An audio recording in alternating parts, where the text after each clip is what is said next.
Bhakta Hare Krishna Krishna Krishna Hare Hare, Hare Rama Rama Rama Hare Hare, Hare Krishna Krishna Krishna Hare Hare, Hare Rama Rama Rama Hare Hare, Hare Krishna Krishna Krishna Hare Hare, Hare Rama Rama Rama Hare Hare.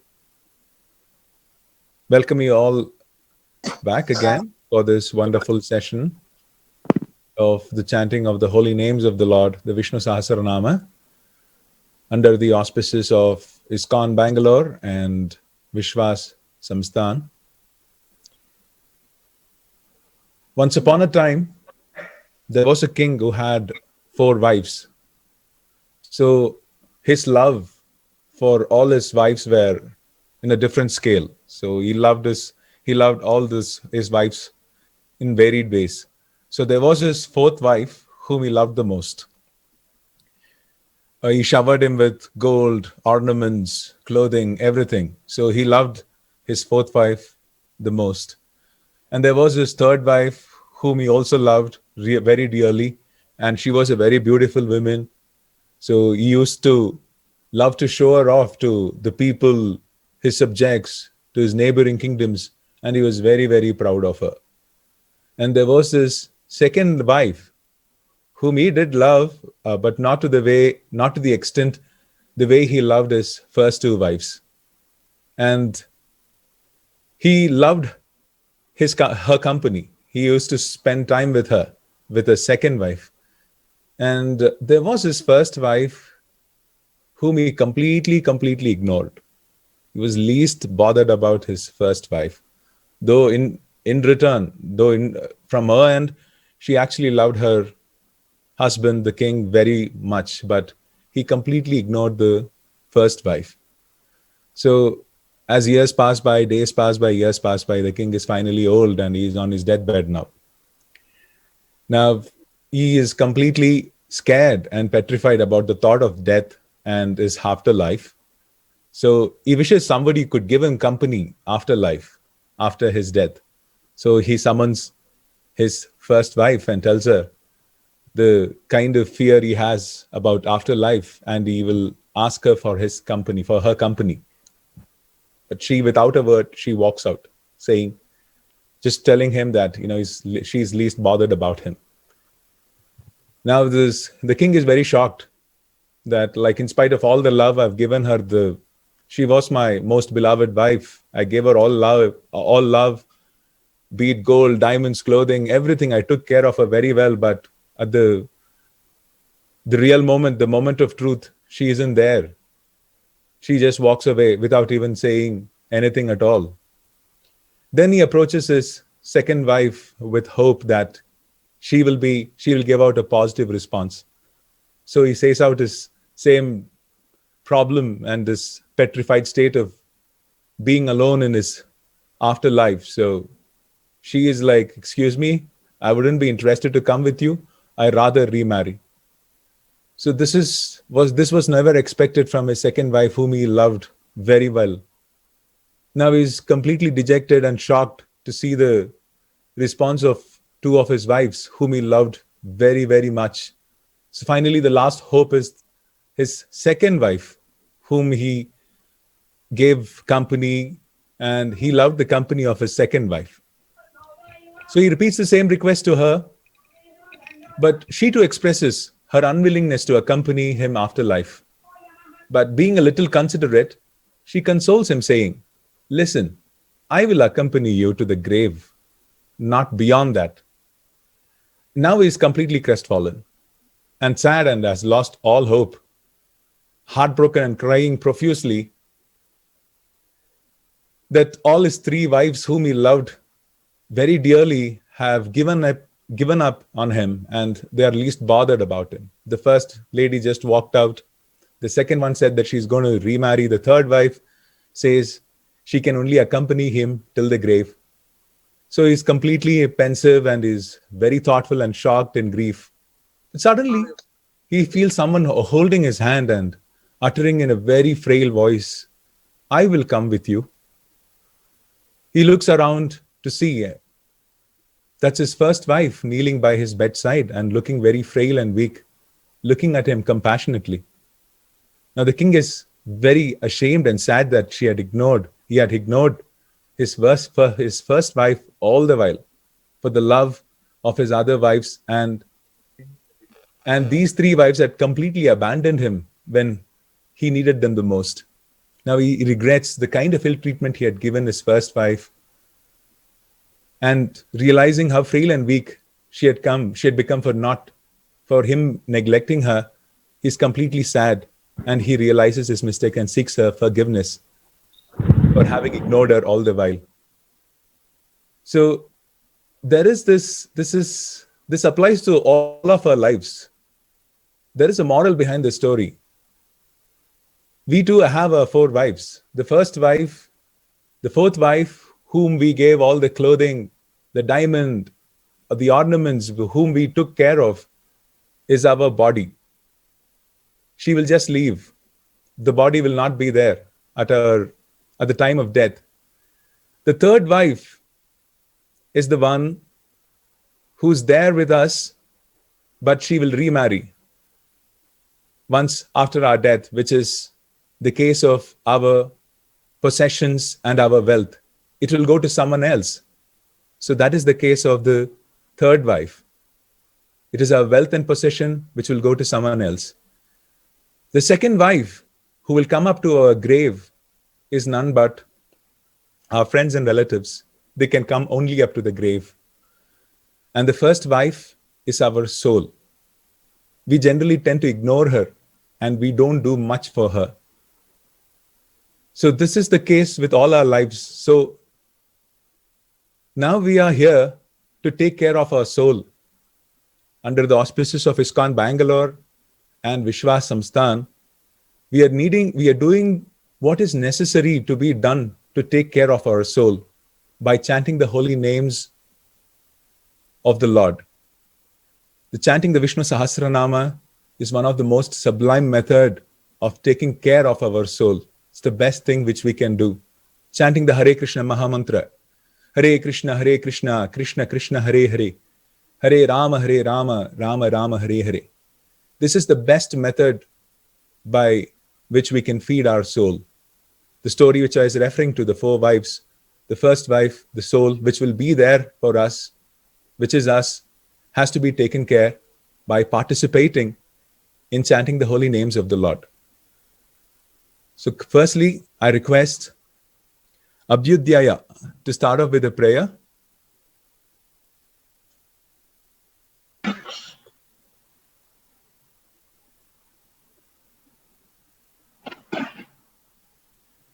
Shri Rama Rama Rameti Rame Rame Manorame Sahasranama Tattuliyam Rama Nama Varanane Shri Rama Rama Rameti Rame Rame Manorame Sahasranama Tattuliyam Rama Nama Varanane Shri Rama Rama Rameti Rame Rame Manorame Sahasranama Tattuliyam Rama Nama Varanane Sri Rama Nama Varanana Om Namiti.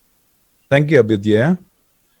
So I request Shri Kulashekara Prabhu, the head of in charge of media and communications of ISKCON Bangalore, to say a few words on the greatness of chanting of the holy names of Vishnu, of the Lord. Thank you, Girish. It's indeed a great pleasure to be amidst all of you here once again. So thank you for joining in this program, which brings about auspiciousness in all our lives. So let me start with the chanting Hare Krishna Mahamantra. You can also join along with me. Hare Krishna, Krishna Krishna, Hare Hare, Hare Rama, Rama Rama, Hare Hare. So very important is Srila Prabhupada, the founder Acharya of ISKCON, used to say, the more we chant lovingly, the more we find chanting relishable. So very important in our life is, all through our life, we all are searching for one thing, which is common. So whether it's a student, a teenager, a youth, a old, a middle age or old, we all are searching for one thing, that is happiness. So right from the child, we find happiness in trying to explore this world by putting everything in our mouth and trying to explore. Or we have the child finds happiness by playing with the toys, and as the child grows, it becomes a teenager, or the children wants to be happy by playing or video games and things like that. So when he becomes a teenager, he wants to he finds happiness by riding a bicycle or mobile bike, like that. So as and when we start growing, when we become youth, when you're in youth, we find happiness in having good job, a good salary, things like that. So when we are in middle age, we find happiness in good money, good status, and good house, and car, and all those things. So all that, or even though the object of happiness is being changing, the idea of happiness is the same. So we all want to be basically want to be always happy. So Srila Prabhupada used to say that the experience of love and being loved is the ultimate foundation of all happiness. So this is what we all are trying to find happiness in our lives. So Prabhupada used to say, to the extent our love is absent in an activity or in relationship, so to that extent we sometimes becomes boredom, and it becomes very burden. So even though we are trying to impose happiness, trying to impose love on something, but if we don't get reciprocation, then it disappoints us. So this is very much important. Chanting Vishnu Sahasranama, which is not simply some mantra, some word like Coca-Cola or Pepsi, like that. You can try yourself. We have tried many times, because we do a lot of preaching to the youths, and they are the youths that tried chanting Coca-Cola or Pepsi many times, where they felt boredom or really the burden. But rather here, chanting one Vishnu Sahasranama, there's a reciprocation which is happening, where Lord is reciprocating with us. So that's how even in 21st century, with all rationalism, and there are thousands of them still flock to Tirupati, even though there's a stone, as people just say. But there's a reciprocation in that divine, the deity. So having said this, it's very important that we have to center and connect our love with that supreme God. Then it becomes complete. So very important. So thank you all for joining this wonderful program. As I said, it brings about auspiciousness in all our lives. And I thank the Sridhar sir. Actually, his main Sridhar sir keeps telling me that we should just start with the Vishnu Sahasranama. Yes, very much true. So sorry for all this. It is very much important also, because Krishna says in Bhagavad Gita to understand and you have to chant about me. So in future, as Sridhar sir gives opportunity, we can have a discussion on this Vishnu Sahasranam itself. Every word is can be explained many more, thousand more ways, because it is all attributes to the Lord's activities. So having said this, thank you so much. Hare Krishna. Thank you, Prabhu.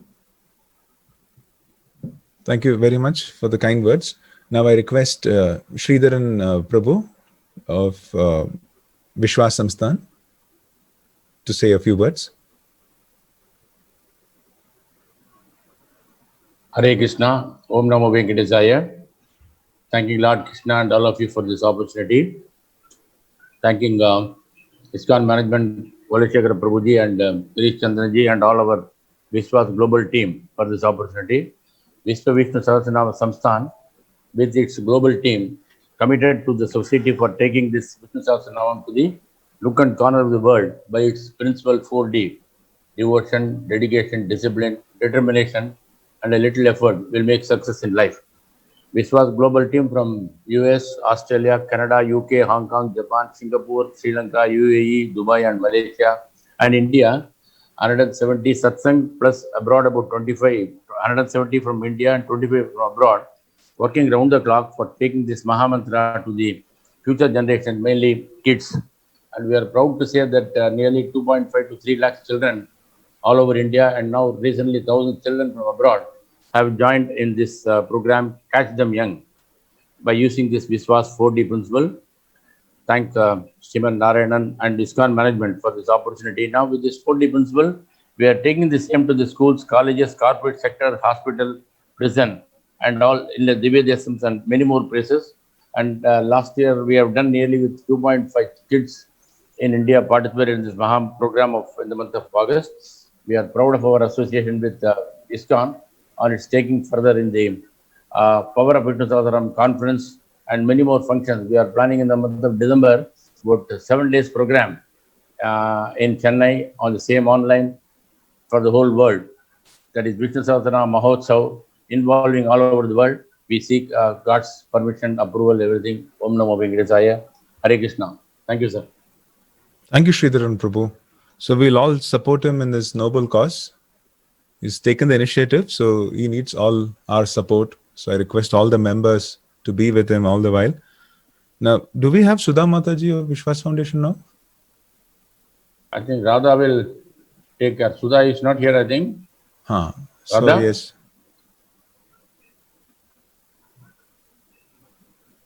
Hare Krishna.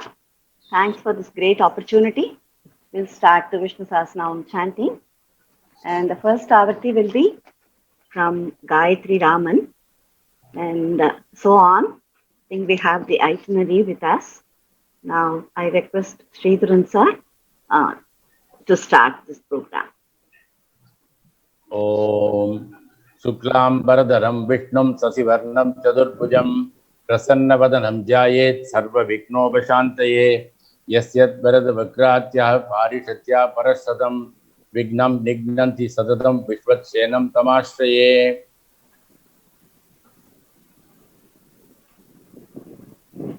व्यासं वसिष्ठनत्तारं शक्तेः पौत्रमकल्मषं पराशरात्मजं वन्दे सुखतातं तपोनिधिं व्यासाय विष्णुरूपाय व्यासरूपाय विष्णवे नमो वै ब्रह्मनिधये वासिष्ठाय नमो नमः अविकाराय शुद्धाय नित्याय परमात्मने सतैकरूपरूपाय विष्णवे सर्वजिष्णवे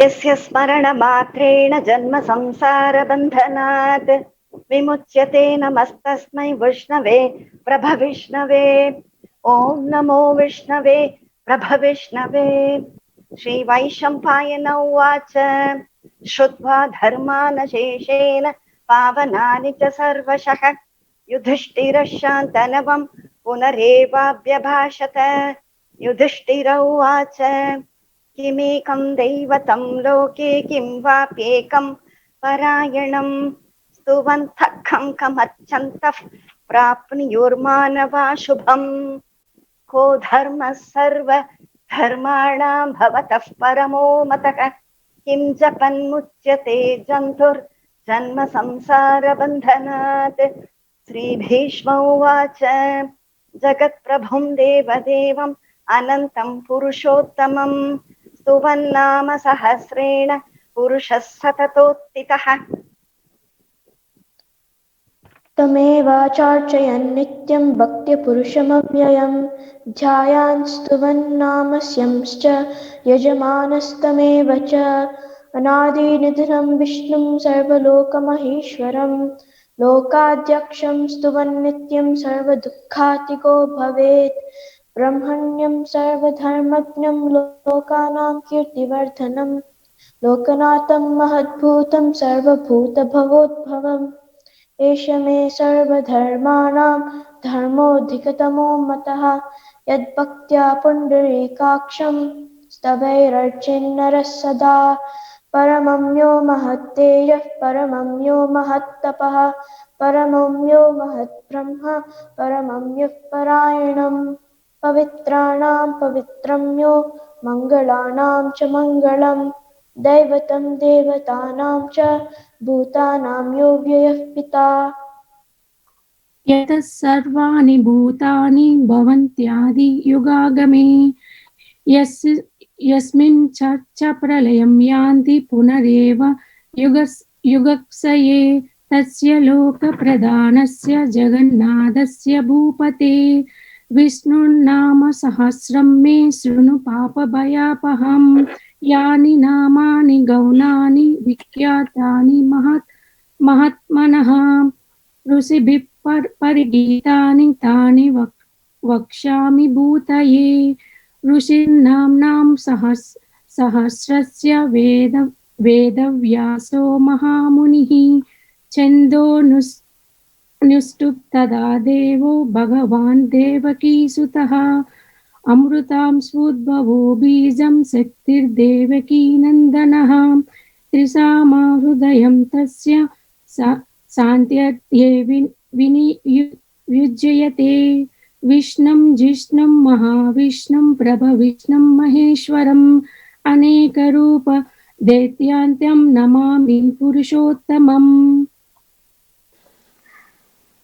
अस्य श्री विष्णु दिव्य सहस्रनाम स्तोत्र महामन्त्रस्य श्री वेदव्यासो भगवान् ऋषिः अनुष्टुप् छन्दः श्री महाविष्णुः परमात्मा श्रीमन्नारायणो देवता अमृतांशुद्भवो भानुरतिबीजं देवकी नन्दन सृष्टीति शक्तिः उद्भवः क्षोभनो देव इति परमो मन्त्रः शङ्खभृन्नन्दकी चक्रीति कीलकम् शाङ्गधन्वा गदाधर इत्यस्त्रम् रथाङ्गपाणिरक्षोभ्य इति नेत्रम् त्रिसामा सामगः सामेति कवचम् आनन्दं परब्रह्मेति योनिः ऋतुः सुदर्शनः काल इति दिग्बन्धः श्री विश्वरूप इति ध्यानम् श्री महाविष्णु प्रीत्यर्थे सहस्रनाम जपे विनियोगः ध्यानम् क्षीरोदन्वत् प्रदेशे शुचिमणिविलसत्सैकते मौक्तिकानां माला क्लुप्तासनस्थः स्फटिकमणिर्मौक्तिकैर्मण्डिताङ्गः शुभ्रैरभ्रैरदभ्रैर्मुक्तपीयूषवर्षैः आनन्दीनः पुनीया दरिनलिनगदा शङ्खपाणिर्मुकुन्दः भूः पादौ यस्य नाभिर्व्रियद सुरनिलश्चन्द्रसूर्यश्च नेत्रे ॐ नमो भगवते कर्णावाशः क्षीरोद्यौर्मुखमपि दहनो यस्य वास्तेयमब्धिः अन्तस्थं यस्य विश्वं सुरनर खगो भोगि गन्धर्वदैत्यैः चित्रं रम्यते तं त्रिभुवन वपुषं विष्णुमीशं नमामि। ॐ नमो भगवते वासुदेवाय शान्ताकारं भुजगशयनं पद्मनाभं सुरेशं विश्वाधारं गगनसदृशं मेघवर्णं शुभांगं लक्ष्मीकान्तं कमलनयनं योगिर्ध्यानगम्यं वन्दे विष्णुं भवभयहरं सर्वलोकैकनाथम् मेघश्यामं पीतकौशेयवासं श्रीवत्साङ्कं कौस्तुभोद्भासिताङ्गं पुण्योपेतं पुण्डरीकायताक्षं विष्णुं वन्दे सर्वलोकैकनाथम् नमः समस्तभूतानामादिभूताय भूभृते अनेकरूपरूपाय विष्णवे प्रभविष्णवे सशङ्खचक्रं सकिरीटिकुण्डलं सपीतवस्त्रं सरसीरुहेक्षणं सहारवक्षस्थलशोभिकौस्तुभं नमामि विष्णुं क्षीरसा चतुर्भुजम् छायायां पारिजातस्य हेमसिंहासनोपरि आसीनमम्बुदश्यामं मायताक्षमलङ्कृतं चन्द्राननं चतुर्बाहुं श्रीवत्साङ्कितवक्षसं रुक्मिणी सत्यभामाभ्यां सहितं कृष्णमाश्रये। ॐ विश्वस्वै नमः। विश्वं विष्णुर्वषत्कारो भूतभव्य भवत्प्रभुः भूतकृद्भूतभृद्भावो भूतात्मा भूतभावनः भूतात्मा परमात्मा च मुक्तानां परमागतिः अव्ययः पुरुषः साक्षी क्षेत्रज्ञोऽक्षर एव च योगो योगविदां नेता प्रधानपुरुषेश्वरः नरसिंहवपुः श्रीमान् केशवः पुरुषोत्तमः सर्वशिवस्तानुर्भूतादिर्निधिरव्ययः सम्भवो भावनो भक्ता प्रभवः प्रभुरीश्वरः स्वयंभुः शम्भुरादित्यः पुष्कराक्षो महास्वनः अनादिनिधनो धाता विधाता ततुरुत्तमः प्रियो ऋषिकेशः पद्मनाभोऽमरप्रभुः विश्वकर्मा मनुस्पष्टा स्तविष्टस्तविरो ध्रुवः अग्राह्य शाश्वतः कृष्णो लोहिताक्षतर्दनः प्रभूतश्चिककुब्धामा पवित्रं मङ्गलं परम् ईशानः प्राणदः प्राणो जयश्रेष्ठ प्रजापतिः हिरण्यगर्भो भूगर्भो माधवो मधुसूदनः ईश्वरो विक्रमी दन्वी मेधावी विक्रमः क्रमः अनुत्तमो दुर्दर्शः कृतज्ञः कृतिरात्मवान् सुरेशः शरणं शर्मा विश्वरेता प्रजाभवः अहत्संवत्सरो व्याल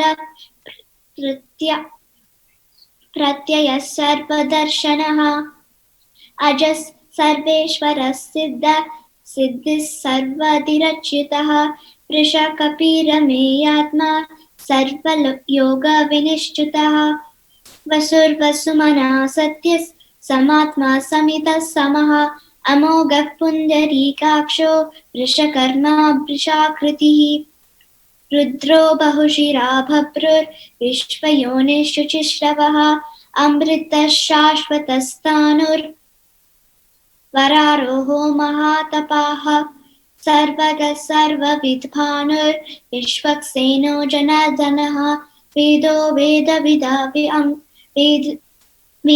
वेदविदाव्यङ्गो वेदाङ्गो वेदवित्कविः लोकाध्यक्ष सुराध्यक्षो धर्माध्यक्ष कृताकृतः चतुरात्मा चतुर्व्यूहः चतुर्दंशः चतुर्भुजः भाजिष्णु भोजनं भोक्ता सहिष्णु जगदादिजः अनगो विजयो जेता विश्वयोनिः पुनर्वसुः उपेन्द्रो वामनः त्वांशु प्रमोघः शुचिर्जितः अतीन्द्रः सङ्गः सर्गो धृतात्मात्नियमो यमः वेद्यो वैद्यः सदा योगी वीरः माधवो मधुः अतीन्द्रियो महामायो महोत्साहो महाबलः महाबुद्धिर्महावीर्यो महाशक्तिर्महाद्युतिः अनिर्देशवपुः श्रीमान् अमेयात्मा महाधृतिः महीश्वासो महीभर्ता श्रीनिवासः सताङ्गतिः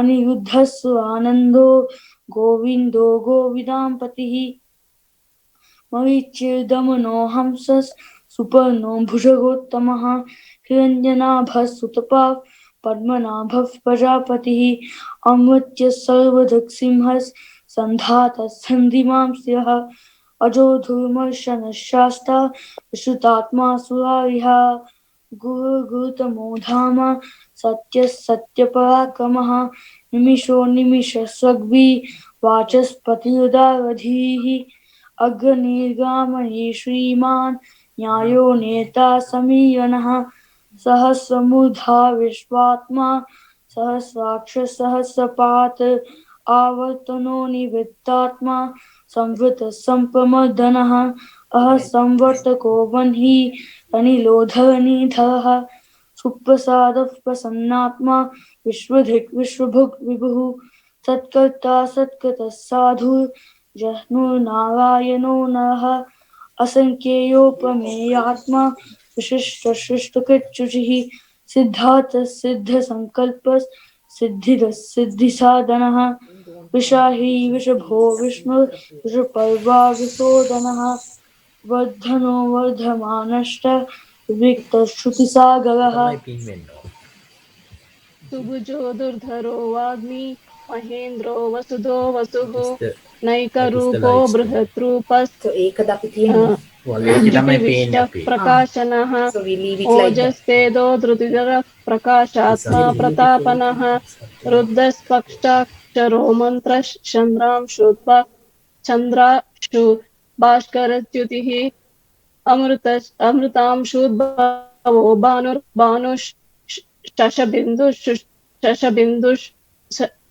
शशबिन्दुः सुरेश्वरः औषधं जगदस्सेतुः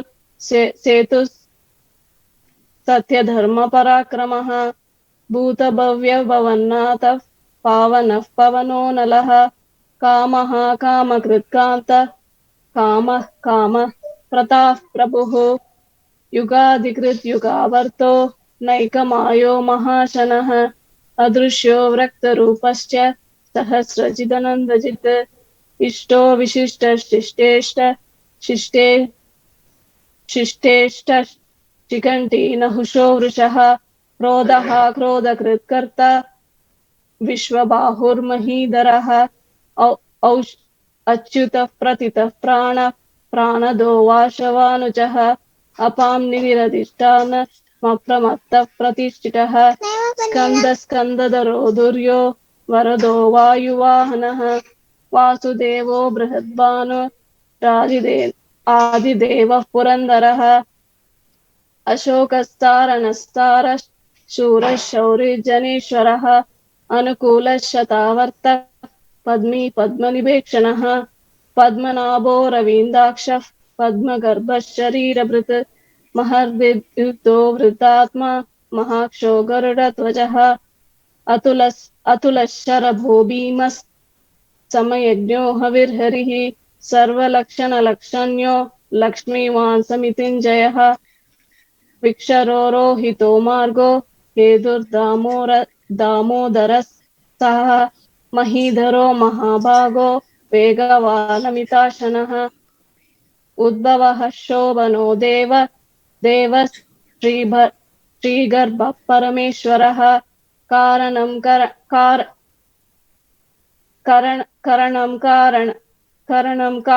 कर्ता विकर्ता गहनो गोः व्यवसायो व्यवस्थानः संस्थानस्थानदो ध्रुवः परदिः परमस्पष्ट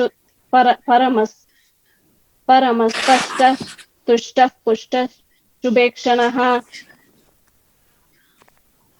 रामो विरामो विरतो मार्गो नेयो नयोनयः वीरशक्तिमतां श्रेष्ठो धर्मो धर्मविदुत्तमं वैकुण्ठः पुरुषः प्राणदः प्रमणपृथुः हिरण्यगर्भः शत्रुघ्नो व्याप्तो वायुरुदोक्षजः ऋतुः सुदर्शनः कालः परमेष्टि परिग्रहः उग्रसंवत्सरो दक्षो विश्रामो विश्वदक्षिणः विस्तारस्तावरणस्थाणुः प्रमाणं बीजमव्ययम् अर्थोऽनर्थो महाकोशो महाभोगो महाधनः अनिर्विण्णः स्वतिष्ठो भुर्धर्मयूपो महामकः नक्षत्रनेमि नक्षत्री क्षमः क्षामः समीहनः यज्ञइच्छो महेशश्च कृतुः शस्त्रं सताङ्गति सर्वदर्शी निवृत्तात्मा सर्वज्ञो ज्ञान उत्तमम् सुव्रतः सुमुखः सूक्ष्मः सुघोषः सुखदः सुहृत् मनोहरो जितक्रोधो वीरबाहुविदारणः स्वापनस्ववसो व्यापी नैकात्मा नैककर्मकृत् वत्सरो वत्सलो वत्सी रत्नगर्भोदनेश्वरः धर्मकृद्धर्मी सदसत्क्षरमक्षरम्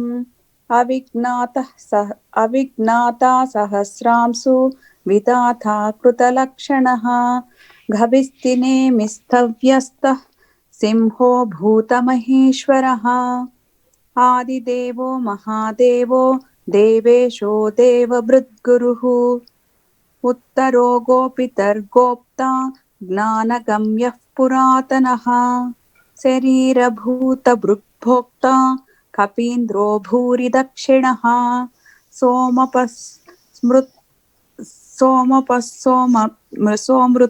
सोमः पुरुषसत्तमः विनयोज सत्यसन्धो दासस्वत्वां पतिः जीवो विनयता साक्षी मुकुन्दो मितविक्रमः अम्बो निधरनात्मात्मा महाधतिशयो नक्तः अजो महर्ह स्वभाव्यो जितमित्रः प्रमोदनः आनन्दो नन्दनो नन्दः सत्यधर्मा त्रिविक्रमः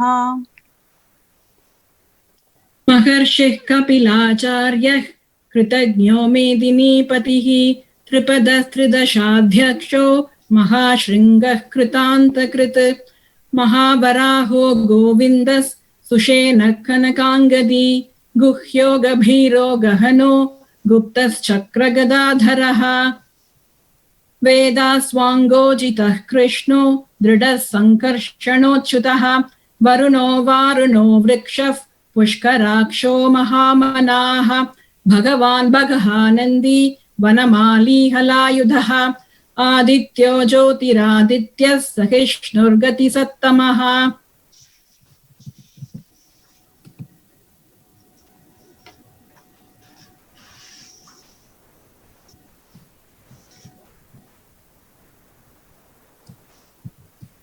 सुधन्वाकण्ठपरशुर्धारुणो द्रविणप्रदः दिवस्पृक् सर्वदृग्व्यासो वाचस्पतिरयो निजः त्रिसामासामगः साम निर्वाणं भेषजं विशक् सन्न्यासकृच्छमशान्तो निष्ठा शान्तिस्परायणम् शुभाङ्गः शान्तिदश्रष्टा कुमुदः कुवलेशयः गोहितो गोपतिर्गोप्ता वृषभाक्षो वृषप्रियः अनिवर्ति निवृत्तात्मा संक्षेपाक्षेमकृच्छिवः श्रीवत्सवक्षा श्रीवासः श्रीपतिः श्रीमताम्बरः श्रीदश्रीश श्रीनिवासः श्रीनिधिः श्रीविभावनः श्रीधर श्रीकरश्रेयः श्रीमालोकत्रयाश्रयः स्वक्षस्वङ्गशतानन्दो नन्दिर्ज्योतिर्गणेश्वरः विजितात्मा विधेयात्मा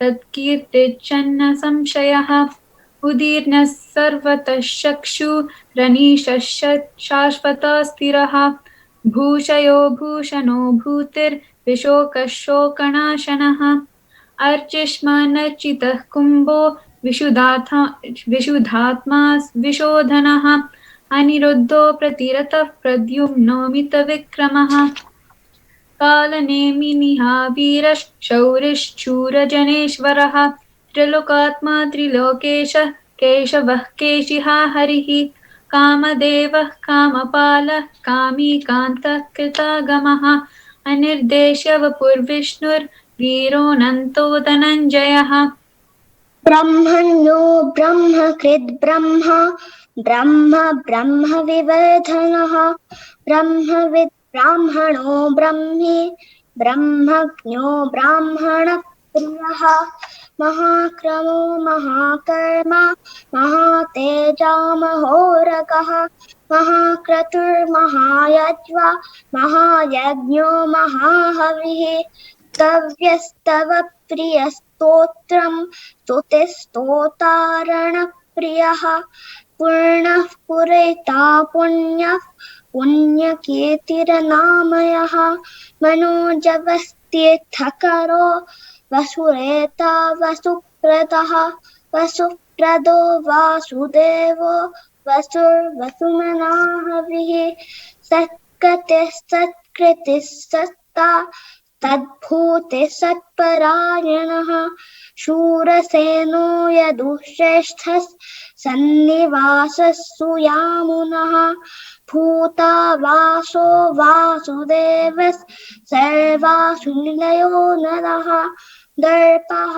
दर्पदो दृप्तो दुर्धरोऽस्थापराजितः विश्वमूर्तिर्महामूर्ते दीप्तमूर्तिरमूर्तिमान् अनेकमूर्तिरव्यक्तः शतमूर्तिश्शताननः एको नैकस्तवः कः किं यत्तत्पदमनुत्तमम् लोकबन्धुर्लोकनाथो माधवो भक्तवत्सलः सुवर्णवर्णो हेमांगो परांगश्चन्दनांगदिः वीरः विषमशून्यो कृताश्रीरचलश्चलः अमानीमानदो मान्यो लोकस्वामी त्रिलोकदृक् सुमेधमेधजोदन्यः सत्यमेधादरादरः तेजो वृषोद्युतिधरः सर्वशास्त्रवृताम्बरः प्रग्रहो निग्रहो व्यग्रो नैकशृङ्गो गदाग्रजः चतुर्मूर्तिश्चतुर्बाहुश्चतुर्व्यूहश्चतुर्गतिः चतुरात्मा चतुर्बावश्चतुर्वेदविदेकपात् समावर्तो निवृत्तात्मा दुर्जयो दुरतिक्रमः दुर्लभो दुर्गमो दुर्गो दुरावासो दुरारिया शुभांगो लोकसारंगस्तुतन्तुस्तन्तुवर्धनः इन्द्रकर्मा महाकर्मा कृतकर्मा कृतागमः उद्भवः सुन्दरः सुन्दो रत्ननाभः सुलोचनः अर्को वाजसदः शृङ्गी जयन्तः सर्वविजयी सुवर्णबिन्दुरक्षोभ्यः सर्वव्यागीश्वरेश्वरः महाह्रदो महागर्तो महाभूतो महानिधिः कुमुदः कुन्दरः कुन्दः पर्जन्यः पावनो निलः अमृतांशो मुद्रवपुः सर्वज्ञो सर्वतोमुखः सुलभः सुव्रतः सिद्धः शत्रुजित् शत्रुतापनः न्यग्रोदोदुम्बरो स्वस्थः चाणूराद्रनिशोदनः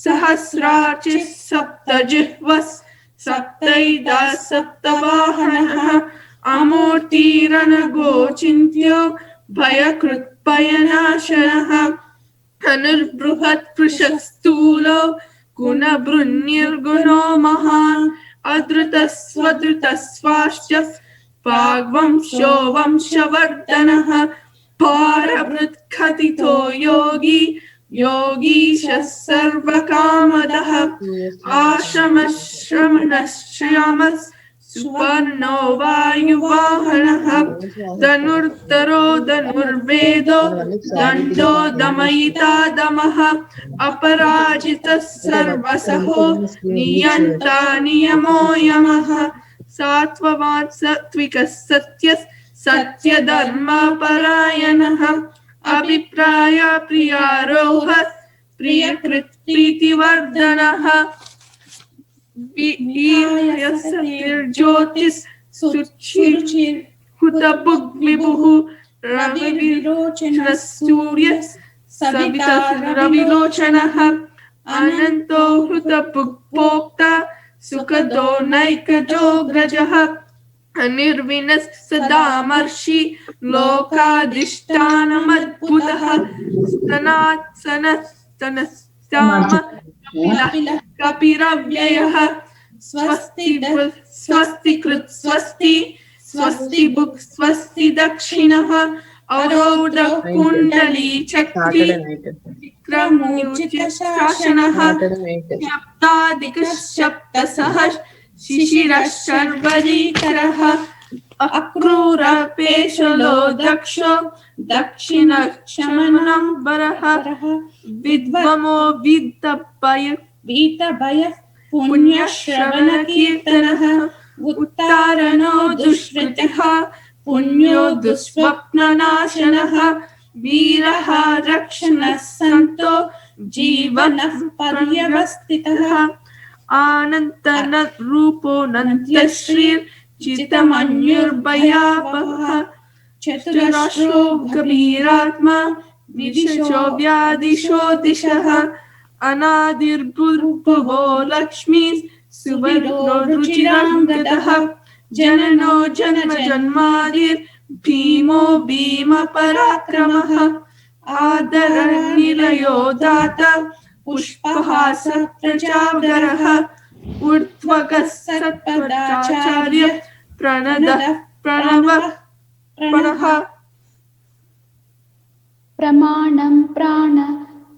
प्रमाणं प्राणनिलयः प्राणभृत् प्राणजीवनः तत्त्वं तत्त्वविदेकात्मा जन्म मृत्युजरातिगः भूर्भुवस्वस्तारुस्तारुस् सविता प्रपितामहः यज्ञो यज्ञपतिर्यज्वा यज्ञाङ्गो यज्ञवाहनः यज्ञभृत् यज्ञकृत् यज्ञी यज्ञभुक् यज्ञसाधनः यज्ञान्तकृत् यज्ञगुह्य मन्नादयेव च आत्मयोनिः स्वयं जातो वैकानः सामगायनः देवकीनन्दनः स्रष्टा क्षितीशः पापनाशनः शङ्खबृन्नन्दकी चक्री शार्ङ्गधन्वगदाधरः रथाङ्गपाणिरक्षोभ्यः सर्वप्रहरणायुधः श्रीसर्वप्रहरणायुध ॐ नम इति वनमाली गदी शार्ङ्गी शङ्खी चक्री च नन्दकी श्रीमन्नारायणो विष्णुर्वासुदेवोऽभिरक्षतु वनमाली गदी शार्ङ्गी शङ्खी चक्री च नन्दकी श्रीमन्नारायणो विष्णुर्वासुदेवोऽभिरक्षतु वनमाली गदी शार्ङ्गी शङ्खी चक्री च नन्दकी श्रीमन्नारायणो विष्णुर्वासुदेवोऽभिरक्षतु।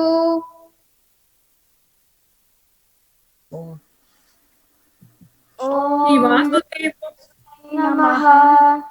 विश्वं विष्णुर्वशकारो भूतभव्यभवत्प्रभुः भूतकृद्भूतभृद्भावो भूतात्मा भूतभावनः भूतात्मा परमात्मा च मुक्तानां परमागतिः अव्ययः पुरुषः साक्षी क्षेत्रज्ञोऽक्षर एव च योगो योगविदां नेता प्रधानपुरुषेश्वरः नारसिंहवपुः श्रीमान् केशवः पुरुषोत्तमः सर्वः सर्वशिवस्थाणुर्भूताभिर्निधिरव्ययः सम्भवो भावनो भर्ता प्रभवः प्रभुरीश्वरः स्वयं भूशम्भुरादित्यः पुष्कराक्षो महास्वनः अनादिनिधनो धाता विधाता धातुरुत्तमः अप्रमेयो ऋषिकेशः पद्मनाभो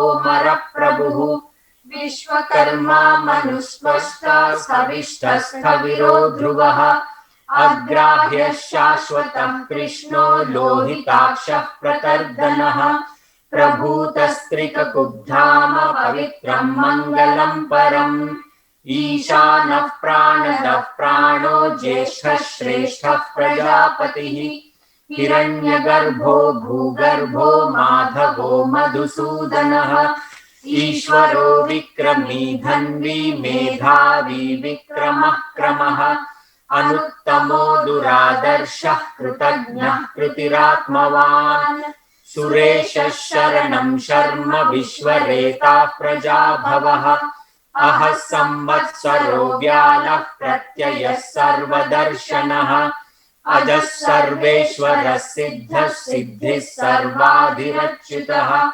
वृषाकपिरमेयात्मा सर्वयोगविनिःसृतः वसुर्वसुमना सत्यः समात्मा सम्मितः समः अमोघः पुण्डरीकाक्षो वृषकर्मा वृषाकृतिः रुद्रः बहुशिरा बभ्रुर्विश्वयोनिः शुचिश्रवाः अमृतः शाश्वतस्थाणुर्वरारोहो महातपाः सर्वगः सर्वविद्भानुर्विश्वक्सेनो जनार्दनः वेदो वेदविदव्यङ्गो वेदाङ्गो वेदवित्कविः लोकाध्यक्षः सुराध्यक्षो धर्माध्यक्षः कृताकृतः चतुरात्मा चतुर्व्यूहश्चतुर्दंष्ट्रश्चतुर्भुजः भ्राजिष्णुर्भोजनं भोक्ता सहिष्णुर्जगदादिजः अनघो विजयो जेता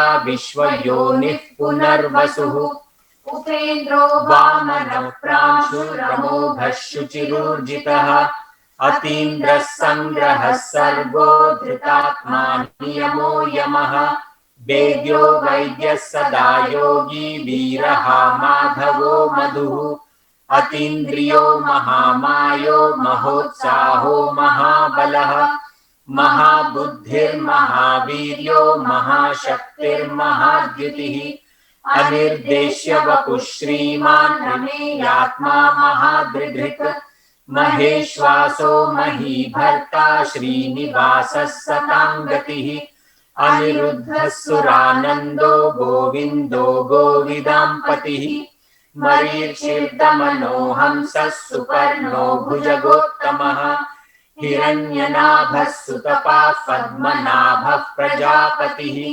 अमृत्युः सर्वदृक्सिंहः सन्धाता सन्धिमान् स्थिरः अजो दुर्मर्शनः शास्ता विश्रुतात्मा सुरारिहा गुरुर्गुरुतमो धाम सत्यः सत्यपराक्रमः निमिषो निमिषस्रग्वी वाचस्पतिरुदारधीः अग्रणी ग्रामणी श्रीमान् न्यायो नेता समीरणः सहस्रमूर्धा विश्वात्मा सहस्राक्षः सहस्रपात् आवर्तनो निवृत्तात्मा संवृतः संप्रमर्दनः अहः संवर्तको वह्निरनिलो धरणीधरः सुप्रसादः प्रसन्नात्मा विश्वधृग्विश्वभुग्विभुः सत्कर्ता सत्कृतः नारायणो नरः असंख्येयो प्रमेयात्मा विशिष्टः शिष्टकृच्छुचिः सिद्धार्थः सिद्धसंकल्पः सिद्धिदः सिद्धिसाधनः वृषाही वृषभो विष्णुर्वृषपर्वा वृषोदरः वर्धनो वर्धमानः वाग्मी महेन्द्रो वसुदो वसुः नैकरूपो बृहद्रूपः शिपिविष्टः प्रकाशनः ओजस्तेजो द्युतिधरः प्रकाशात्मा प्रतापनः ऋद्धः स्पष्टाक्षरो मन्त्रश्चन्द्रांशुर्भास्करद्युतिः अमृतांशूद्भवो भानुः शशबिन्दुः सुरेश्वरः औषधं जगतः सेतुः सत्यधर्मपराक्रमः भूतभव्यभवन्नाथः पवनः पावनो नलः महाकामकृत्कान्तः कामः कामप्रदः प्रभुः युगादिकृद्युगावर्तो नैकमायो महाशनः अदृश्यो व्यक्तरूपश्च सहस्रजिदनन्तजित् इष्टो विशिष्टो शिष्टेष्टः शिखण्डी नहुषो वृषः क्रोधः क्रोधकृत्कर्ता विश्वबाहुर्महीधरः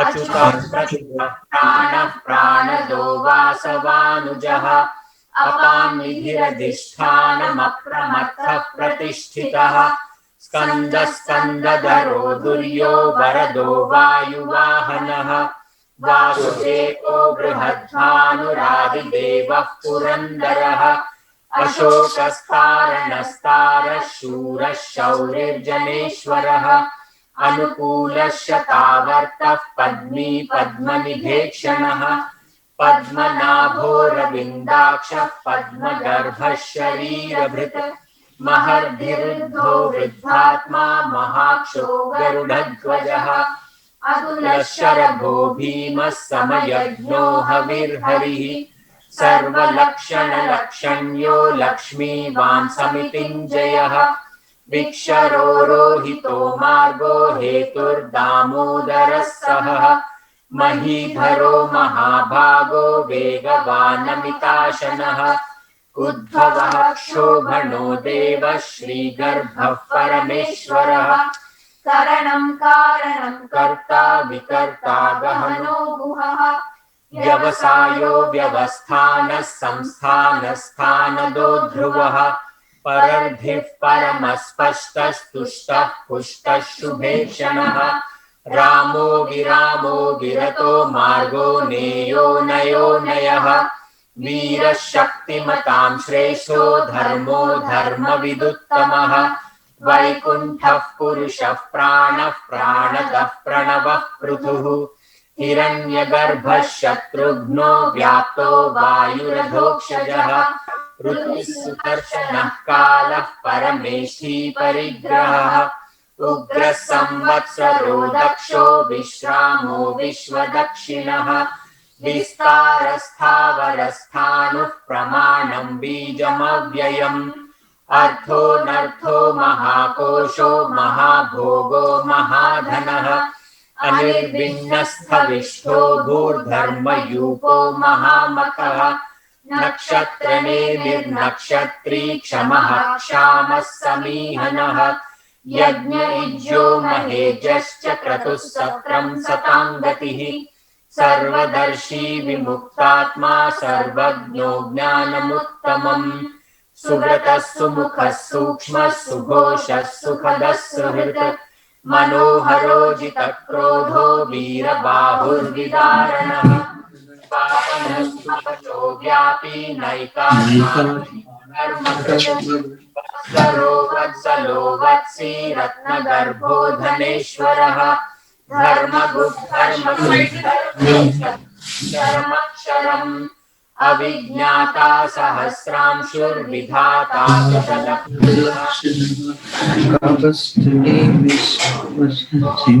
महेश्वरः आदिदेवो महादेवो देवेशो देवभृद्गुरुः उत्तरो गोपतिर्गोप्ता ज्ञानगम्यः पुरातनः शरीरभूतभृद्भोक्ता कपीन्द्रो भूरि दक्षिणः सोमपो मृतपः सोमः पुरुजित् कुरु सत्तमः विनयो जयः सत्यसन्धो दाशार्हः सात्वतां पतिः जीवो विदयिता साक्षी मुकुन्दो मितविक्रमः अम्भो निधिरनन्तात्मा महोदधिशयोऽन्तकः अजो महार्हः स्वाभाव्यो जितामित्रः प्रमोदनः आनन्दो नन्दनो नन्दः सत्यधर्मा त्रिविक्रमः महर्षिः कपिलाचार्यः कृतज्ञो मेदिनीपतिः त्रिपदस्त्रिदशाध्यक्षो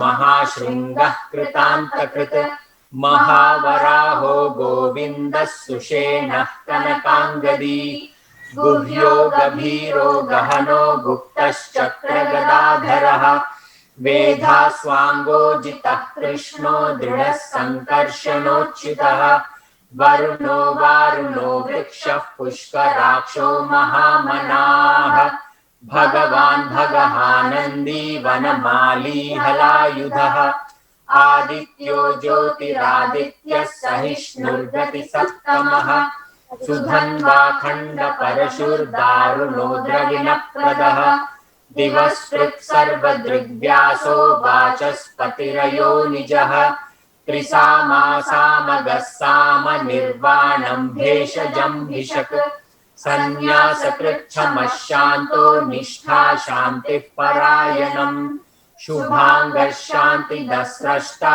कुमुदः कुवलेशयः गोहितो गोपतिर्गोप्ता वृषभाक्षो वृषप्रियः अनिवर्ती निवृत्तात्मा संक्षेप्ता क्षेमकृच्छिवः श्रीवत्सवक्षा श्रीवास श्रीपति श्रीमतांबरः श्रीधः श्रीश श्रीनिवास श्रीनिधि श्रीविभावनः श्रीधर श्रीकर श्रेय श्रीमान् लोकत्रयाश्रयः स्वक्षस्वङ्गशतानन्दो नन्दिर्ज्योतिर्गणेश्वरः विजितात्मा विधेयात्मा सत्कीर्तिच्छिन्न संशयः उदीर्ण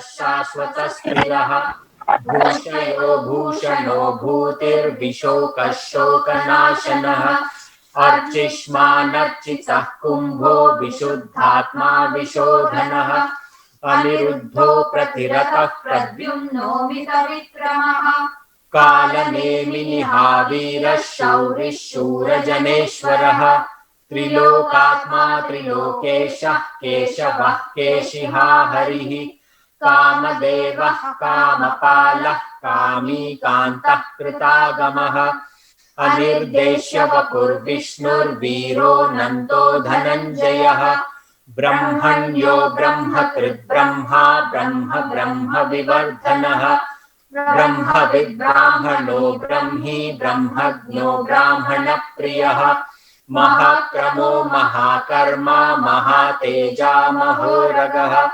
महाक्रतुर्महायज्वा महायज्ञो महाहविः स्तव्यस्तव प्रियस्तोत्रं स्तुतिस्तोतारणप्रियः पूर्णः पूरयिता पुण्यः पुण्यकीर्तिरनामयः मनोजवस्तीर्थकरो वसुरेता वसुप्रदः वसुप्रदो वासुदेवो वसुर्वसुमनाहविः सद्गतिः सत्कृतिः सत्ता सद्भूतिः सत्परायणः शूरसेनो यदुश्रेष्ठः सन्निवासः सुयामुनः भूतावासो वासुदेवः सर्वासु निलयो नलः दर्पः दर्पदो धृतो दुर्धरोऽथा पराजितः विश्वमूर्तिर्महामूर्तिर्दीप्तमूर्तिरमूर्तिमान् अनेकमूर्तिरव्यक्तः शतमूर्तिः शताननः